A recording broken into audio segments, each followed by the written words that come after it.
এর জন্য ডুগুর মাম্মাম কি কি দিয়েছে তোমাদের সাথে সেটা শেয়ার করব।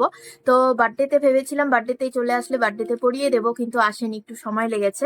তো কালকে নিয়ে এসেছি জিনিসগুলো, তো সেগুলো এখন তোমাদের সাথে শেয়ার করব। তো প্রথমে দেখাচ্ছি, এরকম একটা চুড়ি বানিয়েছি, সেটা হচ্ছে দুটো রয়েছে, একটা ডুগুর হাতে পরানো আছে আর একটা এটা। তো দেখাচ্ছি এক এক করে, দাঁড়াও। দেখো, ডুকুর হাতে একটা পরানো আছে, ঠিক আছে, এই যে ডুকুর হাতে একটা পরানো আছে, আর এই হাতে হচ্ছে একটা ব্রেসলেট বানাতে দিয়েছি। এই দেখো, মানে কি সুন্দর হয়েছে দেখো, ব্রেসলেটটা আমার খুব পছন্দের একটা ব্রেসলেট। কি সুন্দর ডিজাইনটা, বাচ্চাদের হাতে না খুব ভালো লাগে। তো এই ব্রেসলেট একটা বানিয়েছি এটা, আর এই যে গলার চেনটা, এটা একটা বানিয়েছি। গলার চেনটা দেখাও, দাঁড়াও দেখছি। এই যে গলার চেনটা বানিয়েছি, তার সাথে হচ্ছে তোমার এই যে বজরংবলীর একটা লকেটও দিয়েছি।